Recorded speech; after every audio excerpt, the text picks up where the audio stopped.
Coming up, the top 5 things you should be doing in Grand Theft Auto 4, and the latest news on the new Rambo game. Plus, a review of Haze for the PS3 and a brand new look at the ultra-violent Dead Space, EA's new survival horror game. X-Play starts right now.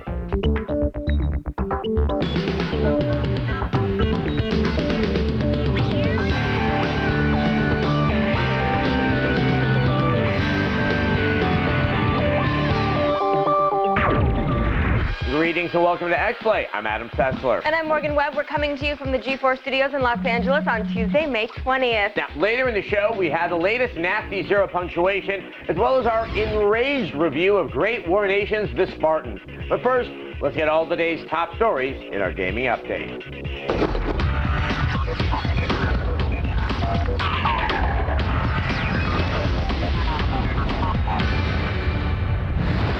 Funcom's newest MMO, Age of Conan Hyborian Adventures, officially launched today. PC gamers who are scrambling to pick up a copy should note that Funcom has confirmed their graphically intense MMO will only support DirectX 9 at launch. The game was originally expected to ship with support for DirectX 10, but the game's publisher says that version of the game is expected to make its debut around August, likely at the Leipzig Games Convention in Germany. Gaming blog Kotaku has discovered that the Entertainment Software Association paid more than $5 million last year to stop hosting their annual trade show in Los Angeles. Through an open records request, Kotaku managed to obtain IRS documents that revealed the event's expensive cancellation fees, which were tied to getting the ESA out of their contract with the Los Angeles Convention Center. E3 will return to the LA Convention Center this year, though without the backing of a few disgruntled companies. And finally, Sega has released a small batch of new screenshots for their highly stylized and blood-filled Wii game called Mad World. Taking a note from the art direction of Sin City, Mad World is being developed by Platinum Games, the same ex-Clover staff who brought you games like Beautiful Joe and Okami. The game's gruesome violence is expected to help diversify the Wii marketplace. And in related news, computerandvideogames.com has dug up new screenshots of Sega's upcoming Rambo game. Based on the first 3 Rambo films, this new light gun game will change your weapon from a machine gun to a bow and arrow, depending on the action. The game is expected to be released in Japanese arcades sometime this year. No word yet on the game's U.S. release date. Well, that is it for today's gaming update. For the latest news, head over to our website, g4tv.com/xplay. But now, let's go over to Adam, whose nectar abuse is getting a little out of hand. Hey, don't tell anyone I've had enough. Now, in the first-person shooter Haze, soldiers use nectar like Sylvester Stallone uses HGH, turning them into amped-up super soldiers. And let me tell you, a roid rage with high-tech weapons isn't pretty. Here's our review.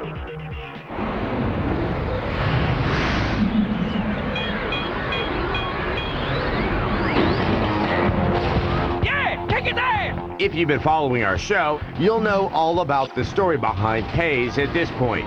Multinational pharmaceutical corporation Mantle battles rebels in a vaguely defined Latin American jungle. The Mantle troops are outfitted with the coolest gear around, including a nutritional supplement the company makes called Nectar. It's a drug that helps you see further, fight harder, and groove out longer, man.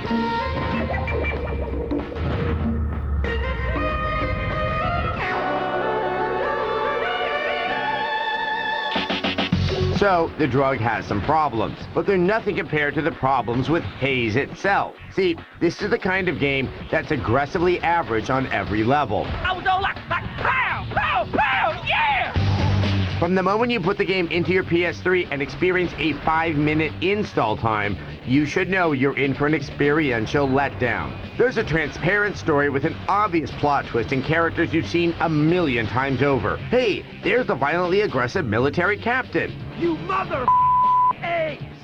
You're meat! And look, it's a non-threateningly ethnic father figure who looks strikingly like the Dos Equis guy. The world is more complicated than anger and resentment would have us believe. Haze works really hard to make sure that you're not enjoying yourself too much. The level design is often confusing, with a lot of annoying backtracking and stumbling around looking for stuff. And there's also a lot of trigger gameplay. By this I mean that you can see enemies in the distance, you can fire on them, but they won't react until you cross some kind of invisible line in the game, and then they come on like gangbusters. Now you're asking me about something that was not a priority. Haze isn't a total downer though. There's something interesting about forcing you to switch not only sides midway through the game, but play styles as well. You'll find out the tactics you were employing for Mantle just won't work when you're playing with the Rebels. Online co-op tries to win you over with as many as 16 players able to take up arms as either Mantle or Rebel fighters. As in the game, each side has its advantages. However, that's not enough to save the game from a cloud, a fog, a miasma, a mist, a murk, a haze, a predictable and average gameplay. I heard you the first time, buddy. Haze juices up 2 roidy soldiers What in the hell? out of 5. Going bowling and playing darts is all well and good, but Liberty City holds so much more than that. Next time you're looking for a good time, remember, ladies of the night aren't the only place to turn. Here are Mr. Stark's top 5 secrets of Grand Theft Auto 4. GTA 4, we've fallen for you. Hard. For those of you that haven't, here's an RPG for you. Tell God where you got it. Kidding. Now don't get us wrong. The beautiful immigrant tale that lies at the heart of the title has its charms. But what do you say we pack a lunch pail of punishment and head on over to free mode and multiplayer where you don't need a visa to get to the next cutscene.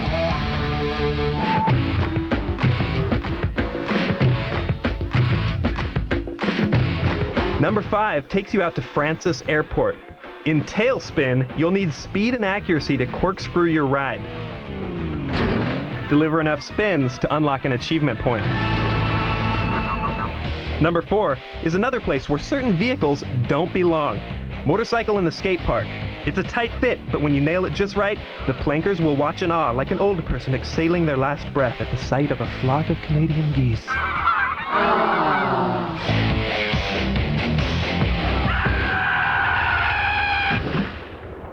Number 3 is about bringing people together. Party Bus gathers your online pals into a big old bus and tries to fry the bacon as they seek to bring you down before the wanted stars are maxed out. Things get really hairy at about 4 stars when the copters join in and begin dropping lead like seasoning into your crew's mobile stew.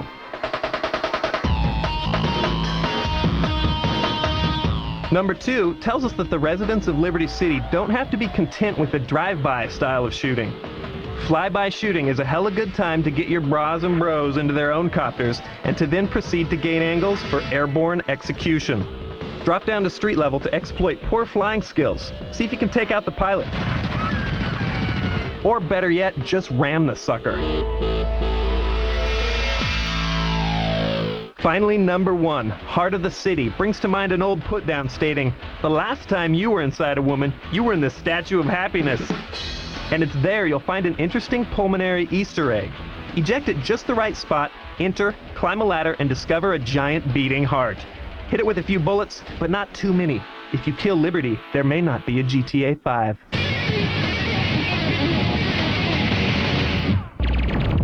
Well, welcome back to the show, Mr. Sark. Thanks, Adam. It's good to be back in the real world for a change. Hey, after this, you want to hit up a strip club? Maybe bowl 5 frames? So I take it you've, fallen in love with GTA 4. I fell in love with GTA 4, I shot it in the face, and I took all its money. Be sure to tune in next week for my next Gamer Challenge. Makes good use of Liberty City's correctional facilities.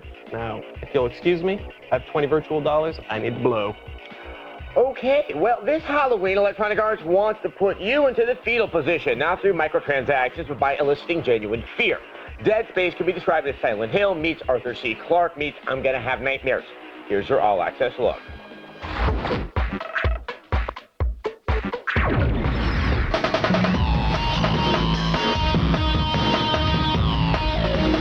All right, we're here with Glenn Schofield. He's executive producer for Dead Space. What amalgamation of game are we looking at? So you're Isaac Clarke. You're an everyday engineer. You're just sent there because the communications have been lost on this big ship called the Ishimura. You know, it's not a world filled with aliens, so you don't think there's anything really wrong. When you get there, you realize that something really bad happened here. When we hear survival horror, there's actually a very kind of classic term that's gone through a lot of permutations. So how is the game actually going to be played? We have a lot of new stuff in it. We have a little more action. You know, we have zero gravity in there, and I don't think any other survival horror game is at that. How does the zero gravity actually factor into that? How are you going to control yourself in a zero gravity situation?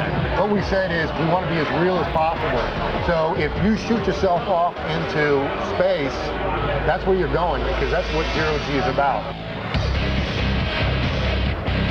Now let's talk about some of the, the best part about horror, which are, monsters, bad guys, the scary stuff. What are we going to be encountering in Dead Space? They're humans that have been infected. Now, one of the main things that really leads into and makes this a horror game is that you have to dismember these guys. So that's what the game is about. You know, headshots aren't going to work. So where's the aiming system, the combat system in the game, so you can actually have that kind of precision when you're attacking your enemy? You have to be a pretty good shot, but we give you a whole bunch of different types of weapons, and a lot of them are cutters. So everything, you know, like I said, he's an engineer. So this guy is not, he's not carrying an arsenal with him. He's got cutters and plasma cutters and saws and things like that. So it kind of leads, everything leads into dismemberment.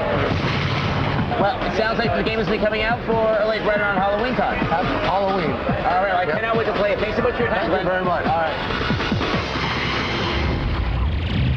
Now we have to take a quick break, but first answer today's poll question. Which of these possible E3 revelations would melt your mind? Is it A, Xbox 360 motion control, B, Heavy Rain finally being shown, or C, a new DS model? Log on to g4tv.com/xplay and let us know. We'll have the results later in the show. Coming up on X-Play, pro gamer T-Squared reveals all the secrets to Halo 3's Foundry that'll put you at the top of the leaderboards on this new map. Then we get a sneak peek at Yahtzee's zero punctuation review of Painkiller. Plus, a six-pack is required for our review of Great War Nation, the Spartans for the PC. Don't miss it. Yeah. G4 X-Play. 3717. For 25 years, one man has dominated the world's arcades. Bill is the best classic arcade gamer of our era. World Record Headquarters can I help you. Billy's got a lot of things up his sleeve. Yeah, for sure. Me. He's a very devious person. Oh, Billy Mitchell always has a plan. Billy Mitchell, misunderstood legend or total D-bag? You decide. No matter what I say, it draws controversy. It's sort of like the abortion issue. G4 presents the world television premiere of The King of Kong, June 1st. Like everybody else, I'm totally addicted to GTA 4 right now, especially GTA Race Online. Now, I'm not exactly a fan of racing games or anything, but that mode is some of the most fun I've ever had multiplayer-wise. Well, welcome back to X-Play. Thanks for your comments, Vito. You know, given how much better the driving is in GTA 4 from the other games, yes, racing is fun. And you know, you might not pick up a normal racing game, but if you're going to pick up GTA 4 anyway, you might as well check out the racing. Exactly, it's a bargain. It's a bargain, I love a bargain. All right, T-Squared already shared his tricks of the trade for the new Halo 3 variety map pack levels, Blackout and Ghost Town. Today he heads to the warehouse for a little fun in the Foundry.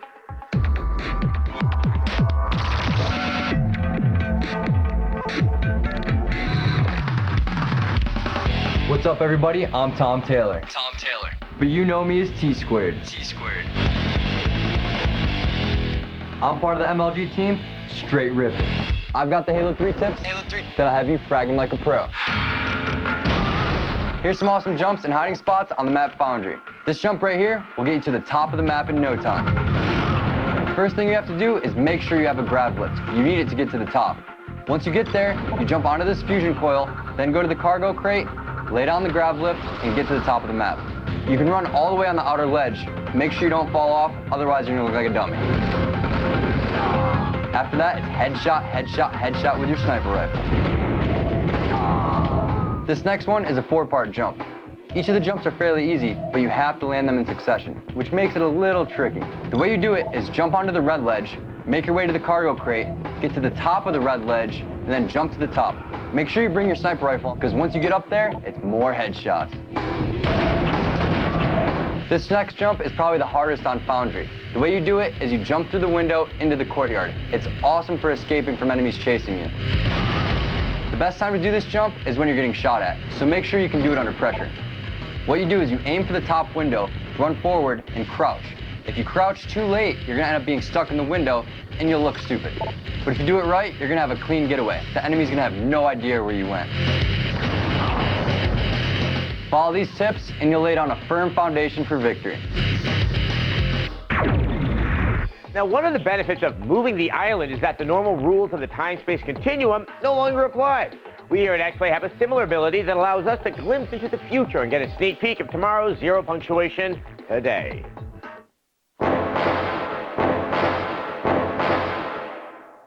Some people refer to Painkiller as the unofficial Doom 3, since the actual Doom 3 tripped over something in the dark, banged its head, and forgot that it wasn't System Shock. I'm not about to shake my walking stick and say FPSs were a lot better before they started putting on airs, but it is worth remembering that sometimes all we want is the relentless catharsis of old-school action gaming blended with the immersive greyish-brown of current-generation technology. And that's a niche Painkiller fills beautifully. It hangs out in the rough side of FPS town, where keycard puzzles don't venture for fear of getting curb stomped. That's not to say Painkiller is nothing but murdering tons of dudes. There's a series of unlockable bonus cards that make it easier to murder tons of dudes. There's a soul-collecting gameplay element that results in a new and interesting way to murder tons of dudes. Okay, so maybe it is nothing but murdering tons of dudes, but it does it so well, what more could you want? You can explore the levels and hunt for secret rooms and treasures if you really must, but if more than a minute passes without a dude and a murder, you're not playing it right. It's like after the developers were resigned to making an unsophisticated shooter, they vowed to make it the most stylish unsophisticated shooter ever, and spent all the leftover escort mission and fetch quest money on tarting it up. Levels range disjointedly from giant cathedrals to military bases, and the level design gives me a big fat architectural stiffy. There are over 50 distinct varieties of dude to murder, all amazingly well designed. They don't give me any kind of stiffy, though, that would be gay.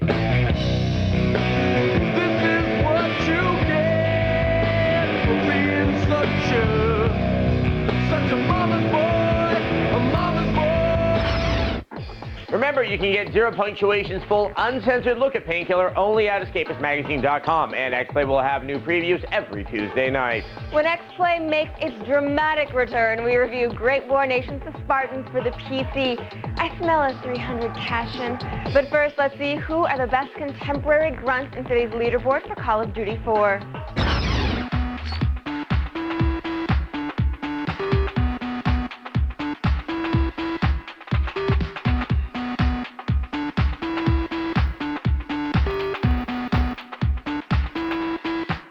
From the creators of Code Monkeys. You know, this jail thing's kind of like summer camp, except with lots of rape and a lot less sun. Comes Code Monkeys Season 2. Premieres June 1st, only on G4. Click today. This show also available on G4 On Demand.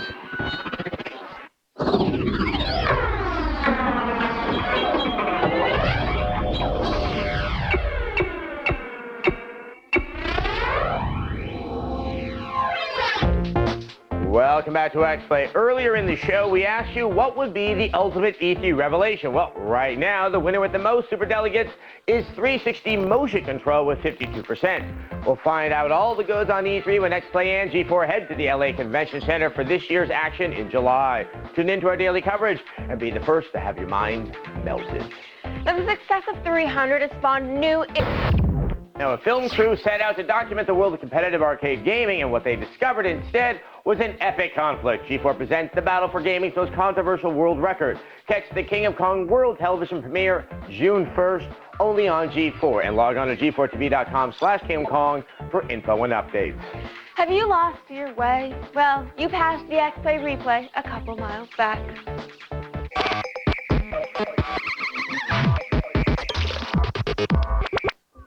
Today we reviewed the shooter Haze. It is an achingly average shooter with a fat install time and a ton of backtracking. Not even some new multiplayer variables can save this one from a 2 out of 5. We also saw Great War Nations, the Spartans for the PC. It's basically Alexander, the real-time strategy game, which means it's long, boring, and crappy. It's not even worth Colin Farrell's time, and that's saying something. 2 out of 5. Tomorrow on X-Play, we preview Secret Agent Clank for the PSP. See what this little robot's got up his metallic sleeve as he steps out minus Ratchet. Then, do you like playing God? We'll run down the top 7 games for Egomaniacs. The fate of the world is in your hands. Plus, we have an all-access pass to EA's Madden Bowl. See some of the top draft picks duke it out on the gridiron. All this and more at 8. Don't miss it. In addition to that, we have Assault Heroes 2 and Soul Blazer in the download. And Thursday, we're talking Peter Molyneux. Exactly, Fable 2. He's making some bold promises.